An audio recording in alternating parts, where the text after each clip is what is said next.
PCOS ಅಂದರೆ life long ಮಾತ್ರೆ ತಗೋಬೇಕು, ಇದರಿಂದ ಮಕ್ಕಳಾಗಲ್ಲ. ಇದು ಕರೆಕ್ಟಾ? ಇಲ್ಲ, ಇದು ಒಂದು ದೊಡ್ಡ ಮಿತ್ತು. ನಮಸ್ಕಾರ, ನಾನು doctor Sneha Shetty, clinical director, chief fertility specialist, laparoscopic surgeon ಮತ್ತು ಗೈನಕಾಲಜಿಸ್ಟ್, ಬ್ರಿಕ್ಸ್ ಫರ್ಟಿಲಿಟಿ ಬೆಂಗಳೂರಿಂದ. PCOS ಅಂದರೆ ಮೊಟ್ಟೆ ಶೀಲನಲ್ಲಿ, ಓವರೀಸ್ನಲ್ಲಿ ತುಂಬ ಜಾಸ್ತಿ ಇಮ್ಮೆಚ್ಯೂರ್ ಮೊಟ್ಟೆಗಳಿರುತ್ತೆ. ಅಂದರೆ ಹೆಂಗಸರಿನಲ್ಲಿ ನಾರ್ಮಲಿ ಒಂದು ಮೊಟ್ಟೆ ಸೆಲೆಕ್ಟ್ ಆಗಿ ದೊಡ್ಡದಾಗಿ ಅದು ಮೆಚ್ಯೂರ್ ಆಗಿದ್ದಾದ್ಮೇಲೆ ರಪ್ಚರ್ ಆಗುತ್ತೆ. ಆ ಟೈಮ್ನಲ್ಲಿ ಹಸ್ಬೆಂಡ್ ವೈಫ್ ಸೇರಿದರೆ ನ್ಯಾಚುರಲ್ ಆಗಿ ಅದು ಪ್ರೆಗ್ನೆನ್ಸಿ ಬರೋಕ್ಕೆ ಚಾನ್ಸ್ ತುಂಬ ಚೆನ್ನಾಗಿರುತ್ತೆ. PCODನಲ್ಲಿ ಈ ಮೊಟ್ಟೆ ದೊಡ್ಡದಾಗಿ ಮೆಚ್ಯೂರ್ ಆಗೋದು ಆಗಲ್ಲ.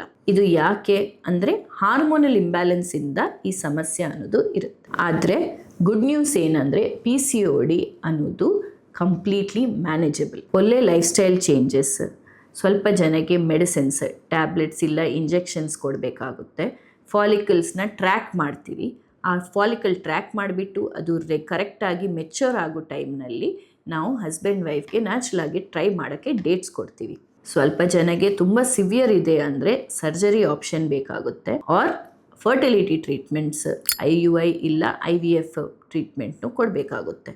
ಸೊ ಎಷ್ಟು ಸಿವಿಯರ್ ಆಗಿ ಇದೆ, ಏನು ಕಂಡೀಷನ್ ಅನ್ನೋ ಪ್ರಕಾರ ಟ್ರೀಟ್ಮೆಂಟ್ಸ್ ಅನ್ನೋದು ಇರುತ್ತೆ. PCOS ಅಂದ ತಕ್ಷಣ ಇನ್ಫರ್ಟಿಲಿಟಿ, ಬಂಜೆತನ ಸಮಸ್ಯೆ ಅಂತ ಅಲ್ಲ. ಹಾರ್ಮೋನಲ್ ಇಂಬ್ಯಾಲೆನ್ಸ್ ಪ್ರಕಾರ ನಿಮ್ಮದು ಸಿವಿಯಾರಿಟಿ ಆಫ್ PCOD ಅದರ ಪ್ರಕಾರ ಟ್ರೀಟ್ಮೆಂಟ್ಗಳು ಅವೈಲಬಲ್ ಇದೆ.